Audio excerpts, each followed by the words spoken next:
Buenos días, buenas tardes, amigos, amigas, ¿cómo están? Hoy estamos en la segunda emisión live de este fin de semana del Weekend con Filosofía. Hemos llamado que el día de ayer comenzó con Jorge Richman y que hoy acabará también de lujo con Marta Tafalla. Ustedes saben, yo vengo unos minutitos antes a reunir a la gente para que seamos unas cuantas personas viendo esta maravillosa ponencia que nos va a ofrecer, entrevista, que nos va a ofrecer Marta Tafalla desde Barcelona. Les pido, estos 2 minutitos que tenemos hasta recibir a Marta, les pido que por favor vayan compartiendo en sus redes sociales, vayan de algún modo enviando un WhatsApp, haciendo un retweet o compartiendo en Facebook, porque de esa manera se nos puede sumar más gente y es interesante. Si bien se puede ver a posteriori o en diferido, es interesante estar conectado, conectada durante la transmisión porque eso da la posibilidad también de hacer alguna pregunta, da la posibilidad de hacer algún tipo de reflexión en las redes sociales para que alguna idea que les guste a ustedes se quede grabada, se quede retratada o resumida en algunas frases y más aún este fin de semana, ¿no? Con personas tan brillantes como Jorge y como el día de hoy Marta Tafalla, a quien ya voy a presentar como se merece llegado el momento en los próximos segundos, pero sí les pido que tenemos el último minuto para esto, para reenviar por WhatsApp, por mensajes privados, para compartir y también no se olviden de si quieren hacer comentarios en la red que lo estén mirando, ya sea en Twitter, hacer un comentario, ya sea en Facebook, ya sea en YouTube, si nos quieren hacer alguna pregunta, si no lo podemos hacer durante la transmisión, lo haremos a posteriori, pero incluso se pueden crear debates o, como les decía, pueden quedar retratadas como una foto de una frase que a ustedes les haya parecido especialmente inspiradora o especialmente reveladora, como las muchísimas que nos regaló Jorge el día de ayer y que seguramente nos regalará Marta el día de hoy, a quien ya vamos a dar la bienvenida. Son las 12 en punto aquí en Colombia. Marta, ¿cómo estás? Muy buenas tardes desde allí, desde Barcelona. ¿Cómo estás pasando el confinamiento? Bueno, hola Leo, ¿qué tal? Bueno, muchas gracias en primer lugar a Leo, a ti, a todo tu equipo, a la Fundación Franz Weber por organizar este ciclo tan interesantísimo de confianzas. Realmente estamos aprendiendo muchísimo y es un lujo participar. Marta, muchas gracias a ti por haber aceptado. Siempre te estamos metiendo en nuestros líos, siempre nos apoyas en todas las campañas que hacemos. Marta fue compareciente en el Parlamento de Cataluña, fue compareciente también en el Ayuntamiento de Barcelona cuando tramitamos las campañas de los zoológicos. Ella nos aporta toda esa visión filosófica, todas esas reflexiones. De algún modo, a veces digo que Marta explica aquello que hacemos. Nos explica, incluso a nosotras mismas, aquello que hacemos. Marta es doctora en filosofía, es profesora de ética en la Universidad Autónoma de Barcelona. Ha escrito también muchísimos libros. Yo voy a citar sobre 2 géneros distintos, muy distintos, pero ha escrito una de las pocas novelas animalistas que existen, que es La Biblioteca de Noé, maravillosa. Me tocó presentarla incluso en el Ecocentro de Barcelona hace algunos años. Y otro libro que recomiendo creo que es el último, Marta, que es Ecoanimal. Si no me equivoco, es el último, también básicamente tiene mucho que ver con lo que vamos a hablar el día de hoy. Tiene especialmente que ver porque cuando pensamos en hacer este weekend con filosofía con Jorge el día de ayer y con Marta el día de hoy, yo les pedí que me dieran como un titular, algo para orientar a la gente hacia dónde podemos ir con las reflexiones. Así que la primera pregunta que te voy a hacer es ¿por qué elegiste ese titular? ¿Por qué el boomerang de maltratar animales? Bueno, pues el título de la charla tiene que ver con el origen de la pandemia. Yo creo que es muy importante que hablemos de las causas de la pandemia y me parece que estamos hablando muy poco. Yo entiendo que en una situación de emergencia es verdad que lo prioritario es atender a los enfermos, organizar la atención sanitaria, evitar los contagios, pero me parece que en un segundo lugar sería muy, muy importante que colectivamente nos pusiéramos a reflexionar sobre el origen de esta pandemia y hacer lo posible para que no vuelva a suceder nunca más nada parecido.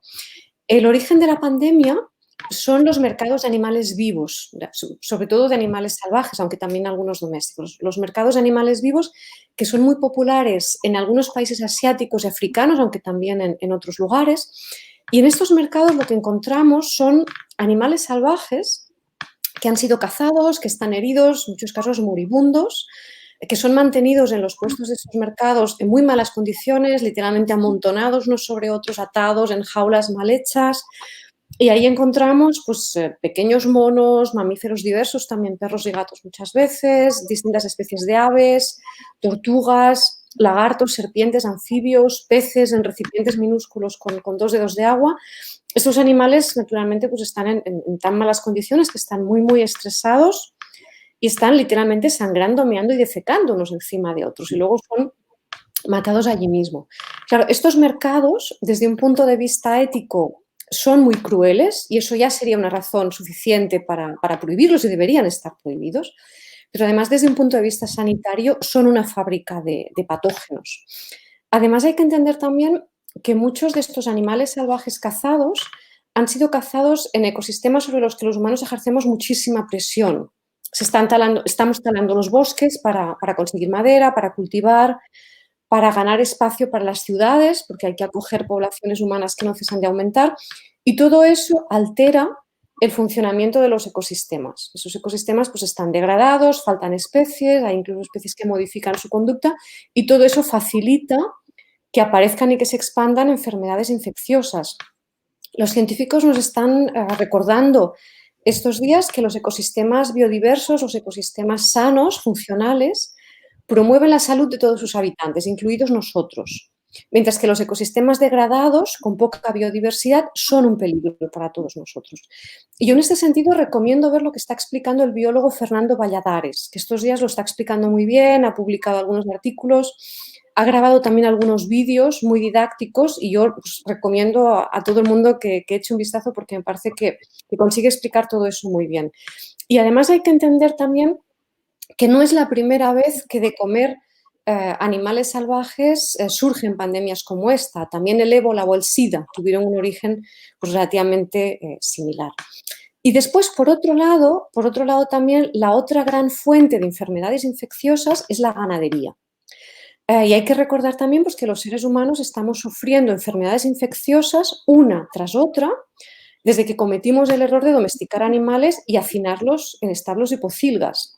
Y si se mira la historia de la humanidad desde que se inventó la ganadería, pues se ve la enorme cantidad de epidemias que ha habido prácticamente generación tras generación. Y enfermedades, por ejemplo, pues que durante mucho tiempo causaron un sufrimiento ingente, como pueden ser la varicela o el sarampión, tienen su origen en la ganadería, igual que la gripe o igual pues, que más recientemente la enfermedad de las vacas locas. En este sentido, yo recomiendo, por ejemplo, también el libro de Jared Diamond, Armas, Gérmenes y Acero, que es un libro por el que recibió el premio Pulitzer y que es un libro que explica muy bien pues, todos estos efectos secundarios tan dañinos de la ganadería. Y en un mismo sentido, pues un autor quizás más, una investigación más reciente, Rob Wallace, también recomiendo mucho que leáis a Rob Wallace, que es un investigador de la ganadería industrial y que también lleva tiempo alertando de que la ganadería es una fábrica de patógenos.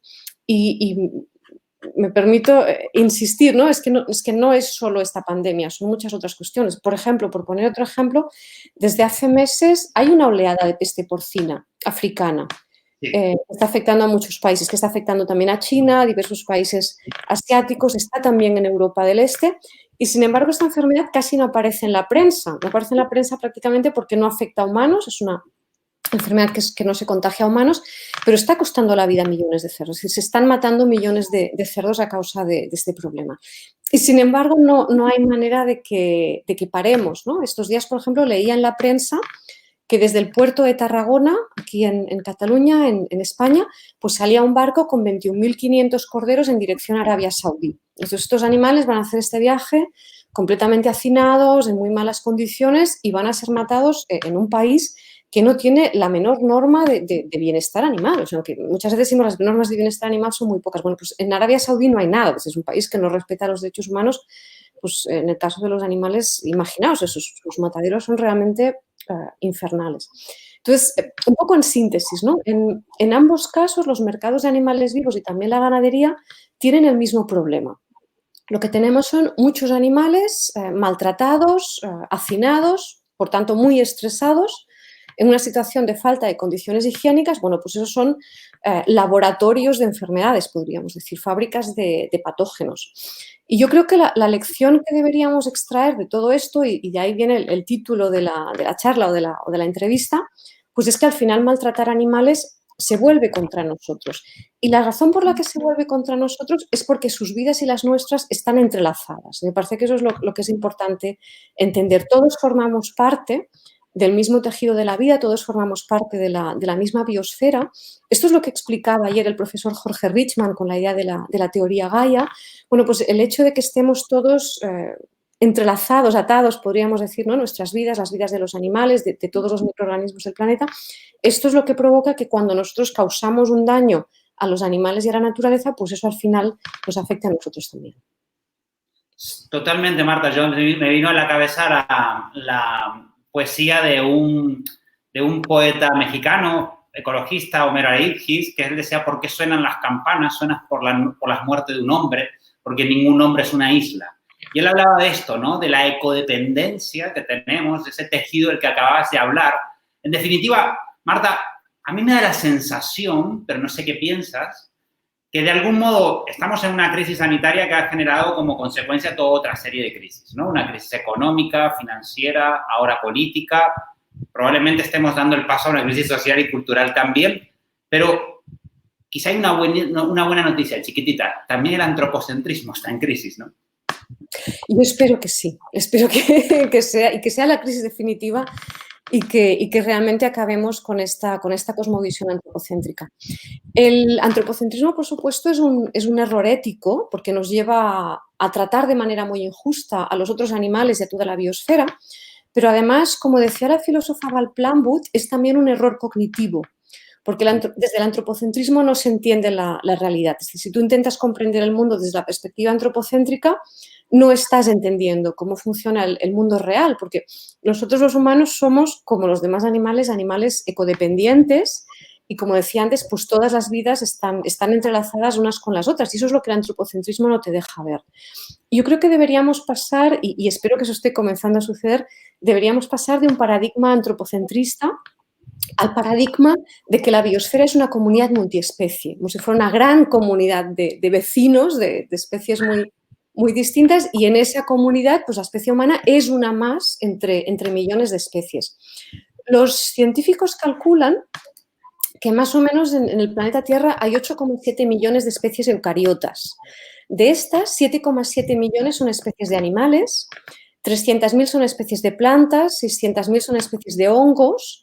Luego hay unos pocos miles de especies de protozoos y de cromistas y finalmente pues habría que añadir también, más allá de estos 8,7 millones, pues todas las especies de microorganismos que son pues innumerables y difíciles de contabilizar, ¿no? Pues estos serían las distintas especies que conforman esta comunidad de vecinos que es la biosfera. Cada una de estas especies es importante. No es que simplemente están ahí, sino que cada una está trabajando para que la biosfera funcione. Cada una cumpla funciones, que es lo que permite que los ecosistemas funcionen y que toda la biosfera en su conjunto funcione. Y podemos poner algunos ejemplos muy sencillos sobre eso. Las plantas dan oxígeno, también dan alimento para muchas especies de animales y luego, a su vez, hay especies de animales que contribuyen a la reproducción de las plantas, ¿no? Pues hay especies de animales que polinizan, por ejemplo, y también hay otras especies de animales que contribuyen a la reproducción de las plantas dispersando las semillas. Muchas especies de aves o de mamíferos pues dispersan las semillas de las plantas, de las que en muchos casos se han alimentado. Y luego, cuando mueren, pues tanto los cuerpos de las plantas como de los animales, esos cuerpos se descomponen gracias al trabajo de los microorganismos y acaban nutriendo el suelo del que van a germinar nuevas semillas. Y eso es cómo funciona la biosfera. Podríamos poner también algún ejemplo de otro tipo, ¿no? Por ejemplo, los elefantes, que yo sé que a Leo le interesan mucho, le fascinan mucho. Los elefantes son animales de gran tamaño y antes de que nosotros los cazáramos existían en grandes cantidades. Los elefantes construyen redes de caminos de miles de kilómetros en los ecosistemas donde viven, ¿no? que realmente vertebran esos ecosistemas y esas redes de caminos pues conectan zonas donde hay comida, zonas donde hay agua en verano. Y además de crear toda esta, de idear y de crear y de construir todas estas redes de caminos, además los mantienen regularmente, los cuidan, es decir, que los van repasando, si salen plantas por en medio las arrancan, es una gran labor de ingeniería. Pues toda esta tarea que realizan los elefantes no es solo para ellos, sino que sirve a muchas otras especies. Luego hay muchas otras especies que siguen estas redes de caminos y que se mueven por estas redes de caminos porque ellas no tendrían la capacidad de hacer un trabajo así, ¿no? En Norteamérica hay un equivalente con los bisontes también hacían un trabajo similar, ¿no? Otro ejemplo distinto, las ballenas, que también son animales de gran tamaño, igualmente antes de que nosotros las cazáramos eran muy abundantes. Las ballenas, porque son muy grandes y porque deberían ser muchas más de las que son, pero cuando son muchas, pues producen grandes cantidades de excrementos y con ellos fertilizan los mares. Y los mares dependen en gran medida de sus excrementos de las ballenas. Entonces, las ballenas, además, como se desplazan a grandes distancias, también se mueven arriba y abajo en la columna de agua, reparten muy bien todos estos fertilizantes, diríamos. Entonces, es muy importante que, por ejemplo, llevan también estos fertilizantes a la zona fótica, que es la zona en la superficie del mar a donde llega la luz, y ahí es donde vive el fitoplancton, que está en la base de la cadena trófica y que además trabaja también capturando carbono de la atmósfera, lo cual es muy importante para combatir el caos climático. Es decir, que hay todo este trabajo colaborativo entre las ballenas, que son animales enormes, y el fitoplancton, que es diminuto, y trabajando colaborativamente pues consiguen que los mares estén llenos de vida y que además cuidar el clima, ¿eh? En este trabajo también de cuidar el clima. Es decir, que en la biosfera todo está interrelacionado y las especies trabajan para que los ecosistemas funcionen y sean sanos, sean funcionales. Yo creo que todas estas diferentes especies merecen un enorme respeto por todo este trabajo que hacen y deberíamos estar enormemente agradecidos. Es decir, yo creo que los humanos deberíamos tener una actitud de agradecimiento a todas y cada una de estas especies por la labor que realizan, pero además también creo merecen un respeto ético porque son seres vivos y deberíamos ser capaces pues, de tratarles de una manera empática y compasiva y cuidadosa. Y creo que especialmente los animales merecen un respeto muy profundo porque son sujetos. Es decir, a diferencia pues, de lo que pueden ser las plantas, por ejemplo, o ya no digo pues, de los elementos inorgánicos, yo creo que los animales necesitan una protección especial porque son sujetos, porque son alguien, ¿no? Porque no son simplemente agentes que hacen algún tipo de labor, sino que ahí dentro hay un yo. Y eso quiere decir que tienen experiencias subjetivas de lo que les pasa. Es decir, que tienen vida cognitiva, tienen vida emocional, tienen vida social, saben si sus vidas van mejor o van peor, pueden sufrir dolor físico, ¿no? El otro día Adrià Voltas lo explicaba muy bien con algunos ejemplos en su intervención. Pueden sufrir dolor físico, también pueden sufrir dolor emocional. Adrià Voltas también lo comentaba, ¿no? Los animales pueden sentir tristeza, pueden sentir miedo y yo creo que por esas razones, y lo creen pues, muchos filósofos, los animales merecen una protección especial, una consideración especial dentro de la biosfera. El problema es que los seres humanos nos creemos que estamos por encima de todo esto. Es decir, no queremos ser un vecino más en la comunidad de vecinos, sino que nos pensamos que estamos por encima y nos creemos que estamos por encima en dos sentidos. Un sentido sería que creemos que tenemos un derecho a dominar, a explotar, incluso a maltratar. Y otro sentido sería que pensamos que lo que les sucede a los animales de la naturaleza a nosotros no nos afecta, porque es como si nosotros estuviéramos en otro plano, en otro nivel. Claro, las dos ideas son falsas, ¿no? Por un lado, no tenemos ningún derecho ni a dominar, ni a explotar, ni a maltratar, pero además es que cuando maltratamos, el maltrato se vuelve contra nosotros como un boomerang, porque nosotros somos parte de la biosfera, no estamos por encima. Nosotros somos un animal igual de vulnerable y de frágil que los demás, somos ecodependientes y el daño que causamos a otros seres de la biosfera al final vuelve también contra nosotros. Y en realidad la catástrofe ecológica es eso. Es decir, el daño que nosotros le causamos a la biosfera al final también nos afecta a nosotros. Podríamos resumir, Marta, que tenemos que hacer un cambio en nuestro modelo alimentario global, vamos a decirlo así, individual también, por supuesto, por dos razones, ¿no? Por un lado porque nos conviene y por otro lado porque nos corresponde, ¿no? Porque tenemos que hacerlo como ejercicio de responsabilidad moral. Así que es, por un lado, para evitar la inmoralidad y por otro lado, para evitar la estupidez. Es interesante que hagamos esto por estas dos razones. Marta, nos están llegando toda una serie de preguntas. Estamos haciendo un ejercicio de curaduría al respecto porque sería como dificilísimo poder tomar una decisión y preguntarte una sola. Pero mira, hay una que me parece interesante y que yo me lo pregunto también hasta qué punto esto no es bueno o es malo. Dicen, el parón mundial, lo hace desde el Twitter, Derecho de los Animales 1, se llama el parón mundial de estos 2 meses, puede suponer una oportunidad. Ojalá. Lo que pasa es que aquí se juntan varios elementos. Claro, esto ha sido un parón que nos ha venido de golpe, no es un parón que hayamos podido gestionar, no hemos tenido mucha posibilidad de gestionarlo. Entonces, una de las consecuencias, yo creo, negativas de este parón es que no afecta de la misma manera a todo el mundo. Claro. Entonces, aquí se han visto muy bien, por ejemplo, las desigualdades sociales. Cuando se ha ordenado un confinamiento, por ejemplo, pues las personas que tienen unas condiciones, un hogar pues más adecuado, pues eso es más fácil. Familias que viven en hogares muy precarios, eso es durísimo, por ejemplo, ¿no? Entonces, en eso se está viendo que tenemos sociedades enormemente desiguales y muy injustas, y cuando de repente aparece una situación así, pues las personas más vulnerables son las que pagan un precio más alto. Y eso es negativo. Quizás alguna lección positiva sí que hay, es que podemos tomar estas decisiones de repensar la economía. Sí que yo creo que esto podría ser, si quisiéramos, un laboratorio de experimentación para pensar lo que podría ser un decrecimiento organizado. Lo que pasa es que un decrecimiento organizado, claro, lo que siempre explican los ecólogos sociales, ¿no? La gente Ecologistas en Acción, por ejemplo, que lo explican siempre muy bien, ese crecimiento ha de ser teniendo muy en cuenta las desigualdades sociales. Ahí está el punto. Aquí en Latinoamérica lo estamos viendo con mucha claridad.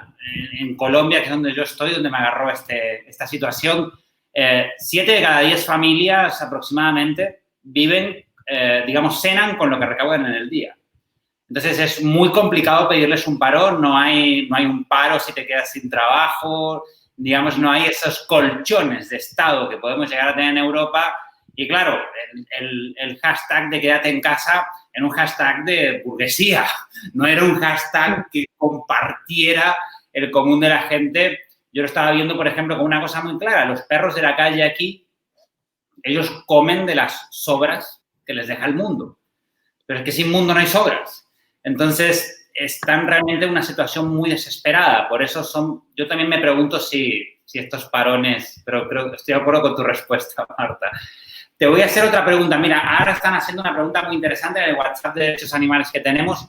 Nos dice, ayer le preguntaron al doctor Richman si es normal que una persona ecologista no apueste por dietas vegetarianas, lo cual Jorge respondió muy claramente al respecto. Y ahora nos hace la pregunta al revés y nos dice si es normal que aquellas personas que defienden los derechos de los animales no tengan un postulado ecologista. Bueno, yo creo que una de las tareas más importantes que tenemos, animalistas y ecologistas, en los próximos años, es intentar acercarnos lo máximo posible y unir fuerzas, porque yo creo que, de alguna manera, tanto animalistas como ecologistas estamos intentando salir del antropocentrismo. Y hemos encontrado como 2 puertas de salida, ¿no? Es decir, yo me imagino a veces que estamos como atrapados en la burbuja antropocéntrica y buscamos maneras de salir. Pues yo creo que animalistas han encontrado una puerta de salir, ecologistas han encontrado otra puerta de salida. Y ambos están detectando cosas que son importantes. Yo creo que hay ideas muy, muy importantes en el movimiento animalista, ideas muy, muy importantes en el movimiento ecologista. Y creo que ahora nos falta la tarea de unir todo eso. Y ahí hay un trabajo, yo creo, de reconciliación, de aprendizaje mutuo, de fecundación mutua, que yo creo que sería muy, muy necesario, porque a veces hay una cierta idea de que son ideas contrarias. Yo no creo que sean ideas contrarias, creo que son ideas que se complementan bien, pero hay que hacer quizás ese trabajo, esa tarea de complementar bien. Entonces, yo creo que realmente hay que hacer ese trabajo de acercamiento. Yo también animaría a las personas animalistas a acercarse al movimiento ecologista, aprender, creo que muchos ya estamos en ese camino, ¿no? Aprender sobre toda la gravedad del problema de la extinción de especies o de la contaminación o el caos climático, de la misma manera en que animaría pues, a las personas del movimiento ecologista a acercarse a todo lo que son los movimientos de defensa animal, las dietas veganas, etc. Y creo que si realmente consiguiéramos juntar esos movimientos, juntarlo también con el ecofeminismo, que es muy importante, me parece que de ahí saldría un movimiento muchísimo más fuerte. Definitivamente, yo a veces cuando trabajo en campañas que tienen que ver con los hábitats naturales y no solo los animales oprimidos, sino con aquellos que no quiero que lo sean, pienso en eso. Quizá desde el animalismo hemos hablado mucho de los derechos de los animales ya oprimidos, pero no hemos hablado de los derechos de los animales libres, que es el derecho a seguir siendo libre y a seguir teniendo un lugar donde ser libre. Y, en definitiva, eso es un debate que tenemos que tener. Y yo creo que muchas veces si los animalistas vieran qué sucede cuando un hábitat se destroza, no es simplemente que desaparece y ya. Esos son años y años de muchísimo sufrimiento. Entonces, creo que es un punto también a debate muy interesante. Bueno, tiempo para muchas preguntas más no tenemos. Hay muchísimas que incluso coinciden. Justamente aquí Natividad Corral habla de la esencia del ecofeminismo, justamente de eso un poco se trata. Uno de los temas que vamos a ver si tocamos en los próximos días es el carnismo y el machismo, y también tratar de hablar un poco, analizar esa cuestión. Creo que da para mucho y tenemos amigas que conocemos bien que podrían abordarlo, este tema. Marta, yo para despedirte te quiero hacer la misma pregunta que le hago a todo el mundo en este ciclo de entrevistas, para empezar porque no soy un periodista profesional, ni pretendo serlo. Solo soy un esmerado servidor que intenta sacar de ustedes lo máximo posible, pero sí que creo que estamos en un momento muy importante, ¿no? Como una bisagra, podría llegar a decirse, esos grandes momentos de la historia donde podemos ir muy para arriba o muy para abajo, dependiendo para qué lado vaya la bisagra, por lo cual creo que casi todo es posible. Entonces, un poco en la línea de lo que planteaba Antonio Gramsci, debemos ser optimistas en la voluntad, pero pesimistas en la inteligencia. Yo te quiero pedir los dos mensajes en el orden que quieras. Uno pesimista en la inteligencia y uno optimista en el propósito y la voluntad. Bueno, el mensaje pesimista es fácil porque yo soy pesimista. Yo creo que hemos creado un montón de problemas enmarañados los unos con los otros, y ahora desenredar toda esa maraña de problemas realmente me parece muy difícil, y hay momentos en que realmente pienso que no sé si vamos a conseguir desenmarañar todo esto. Pero sí que creo que hay una idea optimista y hay una idea positiva en la que pienso bastante y que a veces me da pues esos destellos de que podría haber luz en el futuro. Yo creo que hay una idea que si la gente la entendiera, quizás sería clave para inventarnos una sociedad mejor. Mira, como decíamos antes, esta civilización es muy dañina para los animales y la biosfera, pero también es muy dañina para las personas. Es decir, hay muchas personas que tienen vidas realmente muy desgraciadas, personas que viven situaciones de injusticia, de pobreza, que viven en conflictos bélicos, en campamentos de refugiados, que es una vergüenza, pero hay también incluso gente que tiene pues, situaciones económicas mejores y que también es muy desgraciada porque tiene condiciones de trabajo muy estresantes, ¿no? Es decir, hay muchísima gente, por ejemplo, que consume en los países occidentales ricos, hay muchísima gente que vive consumiendo ansiolíticos antidepresivos, por ejemplo. Es decir, en general es una civilización que nos hace enfermar y que nos hace desgraciados. Y yo creo que una de las cosas que más nos da salud, alegría y buenas energías es el contacto con los animales y la naturaleza. Es decir, pasear por el campo, aunque sea por un parque urbano, observar pájaros, observar insectos, pararte a mirar las lagartijas y los caracoles, ¿no?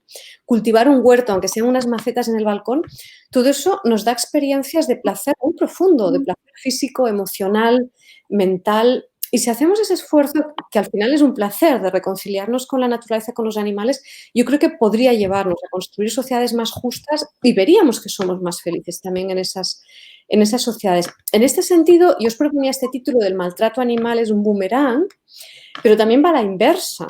Es decir, si tratamos bien a los animales y la naturaleza, también hay un boomerang de efectos positivos, ¿no? De salud y de alegría. Los animales y la naturaleza nos curan, nos dan buenas energías. Entonces, quizás si los cuidamos y sabemos disfrutar de eso, igual eso es capaz de impulsarnos a tener pues, sociedades más justas en las que podríamos ser más felices. Qué bueno, Marta, plenamente de acuerdo. Aparte hay que ver la rapidez con la que la naturaleza respondió a nuestro parón. Quiere decir que está ahí, que tiene unas capacidades inmediatas y que simplemente quizás si hacemos un parón planificado donde nadie se quede abajo del tren, que eso es importantísimo, pues podamos hacerlo bien. Marta, un lujazo tenerte por aquí. Gracias a vosotros. Gracias a ti. Te saludamos y que sea hasta la próxima. Que estés bien. Hasta luego. Bueno, amigas y amigos, el día martes seguimos con estos live. El día martes vamos a hacer un especial sobre nutrición.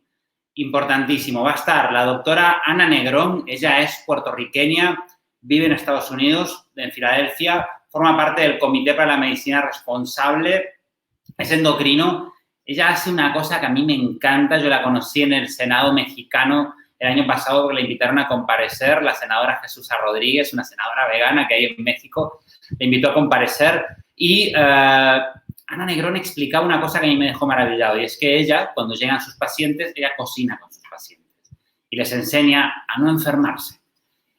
Me pareció brillante y la quisimos invitar y ha aceptado invitarla, así que será un honor tenerla aquí. Y luego, un poquito más tarde, en un rato publicaremos el cartel, un poquito más tarde vamos a tener a Andrea Tinoco. Ella es una nutricionista de Guayaquil, especializada en macrobiótica y que tiene pues unos canales de Instagram y demás, donde hace consejos de recetas, pero muy simples y que tienen un impacto muy positivo en nuestra salud. Entonces, ya les vamos a decir exactamente qué tienen que preparar porque el martes vamos a hacer una receta con ella. Nos dijo que es súper simple. En un ratito vamos a hacer una publicación de qué preparar para poder trabajar nuestro sistema inmune, nuestro sistema bacteriano en estos días que lo necesitamos tanto. Así que el martes especial nutrición con 2 entrevistas. Ana Negrón desde Filadelfia y Andrea Tinoco desde Guayaquil. Amigas, amigos, les mando un gran abrazo. Por favor, compartan este video que se va a quedar grabado en estas redes, compártanlo, envíenlo si les ha gustado. A mí, como no puede ser de otra manera, me ha encantado nuevamente escuchar a Marta, la escucharía 2 veces por día. Gracias por estar ahí. Hagan también sus comentarios.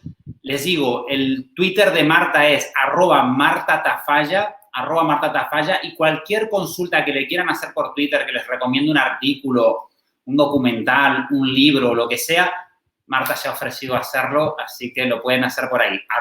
@martatafalla, con doble L. Les mando un gran abrazo y nos vemos. Tafalla, Marta. Ay, perdón, me están corrigiendo, es al revés, Tafalla Marta. Tafalla con doble L, Marta. @Tafalla Marta. Le pueden escribir por ahí para hacerles sus consultas. De todos modos, desde mi Twitter personal, desde el Twitter de la Fundación Franz Weber, vamos a publicarlo para que lo tengan ustedes a disposición, ya que la doctora Tafalla nos ha ofrecido esta posibilidad. De nuevo, gracias por estar allí. El día de mañana publicamos un nuevo informe temático sobre una pandemia, un nuevo informe monográfico y el martes especial nutrición en estos encuentros live, que no serían nada si ustedes no estuvieran allí escuchándonos. Un gran abrazo desde Santa Marta, Colombia.